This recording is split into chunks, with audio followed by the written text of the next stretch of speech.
हर हर महादेव। नमस्कार दोस्तों, कैसे हैं आप सब? कैसे चल रही है आपकी स्पिरिचुअल जर्नी?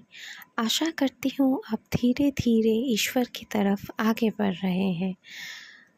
आज मैं आपको जो बताने वाली हूँ, हम सबके जीवन में ऐसा समय आता ही रहता है जब हम बहुत मुश्किल की घड़ी में रहते हैं।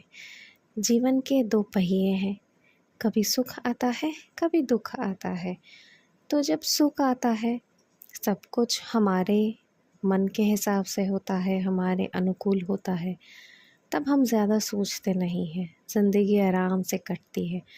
बट जब चीज़ें थोड़ी अलग हो जाती हैं, हमारे मन के मुताबिक नहीं चलती हैं, हमें कष्ट होता है, दुख होता है, तब हमें राह नहीं मिलता।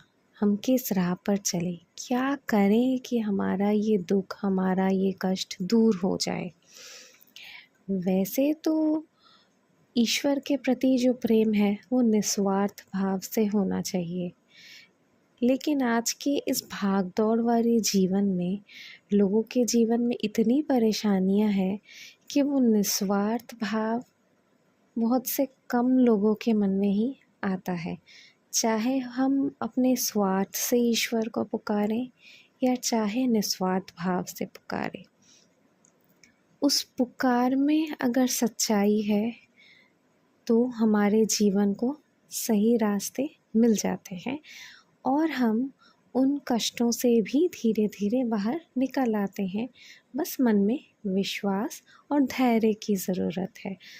आज मैं आपको जो बोलना चाहती हूँ वो बात ये है कि सपोज़ आपकी ज़िंदगी में अभी बहुत मुश्किल की घड़ी चल रही है, तो एक सरल सा उपाय जो आप कर सकते हैं, जिससे आप अपने इस मुश्किल घड़ी से आसानी से बाहर आ सकते हैं। कुछ भी चीज़ एक दिन में नहीं होता है, जो भी इफ़ेक्ट होता है वो धीरे धीरे होता है। मैं ये बार बार बोलना चाहती हूँ। बस विश्वास रखिएगा कि आपने जिस परमात्मा पर, जिस सुपर पावर पर आपने आँख मूंद के विश्वास किया है, वो आपका हाथ पकड़ के धीरे धीरे आपको बाहर निकाल ही लाएगा। बट शर्त ये है कि आपको सच्चाई से चलना है। आपको किसी और को दुख दे के अपने सुख की कामना नहीं करनी है।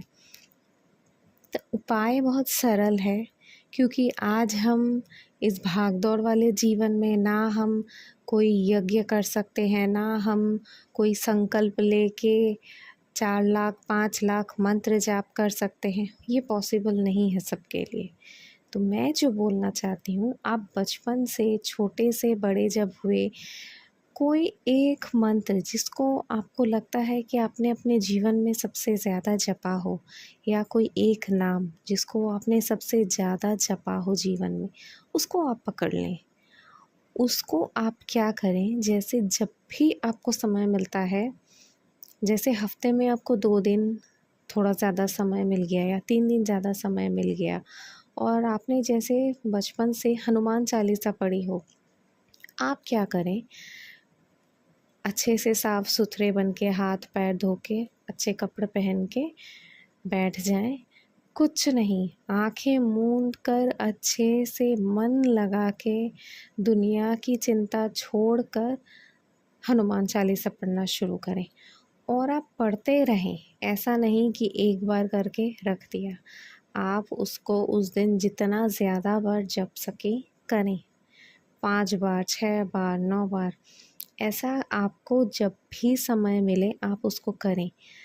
आप जो भी मंत्र करते हैं, सपोज़ आपने सबसे ज़्यादा नाम जपा है, राम नाम जपा है, शिव नाम जपा है, दुर्गा नाम जपा है, तो फिर आप उस नाम को बैठ के जपना शुरू करें। थोड़ा आप उस चीज़ पे अपना टाइम दें, मन से टाइम दें, और सिर्फ स्वार्थ भाव से नहीं। आप रियलाइज़ करें कि आप उस परम शक्ति से सच में प्रेम करते हैं, अपने मन से प्रेम करते हैं, आप उनको पुकार रहे हैं। उस पुकार में आपकी जितनी सच्चाई होगी, आप आँख मूंद कर विश्वास करिए, आपकी जो भी मुश्किल की घड़ी है, जो भी मुसीबत है, आप उससे धीरे-धीरे ज़रूर निकल आएँगे। आप बस विश्वास रखिए और अपना काम करते रहिए और उस ईश्वर को बोलिए कि मेरे को आपने जितना सामर्थ्य दिया है, जितना मुझे समय हो पा रहा है, जितना मैं अपने शरीर से कर पा रही हूँ, मैंने उतना किया है। आगे आप जाने, आपकी मर्ज़ी। आप मुझे कृपा करके इस मुसीबत से बाहर निकालें। आप ऐसे ईश्वर के सामने समर्पण कीजिए। आपकी राहें ज़रूर खुलेगी। आज के लिए इतना ही। मेरे वीडियोज़ को लाइक कीजिए, सब्सक्राइब कीजिए, कमेंट भी करिए। हर हर महादेव।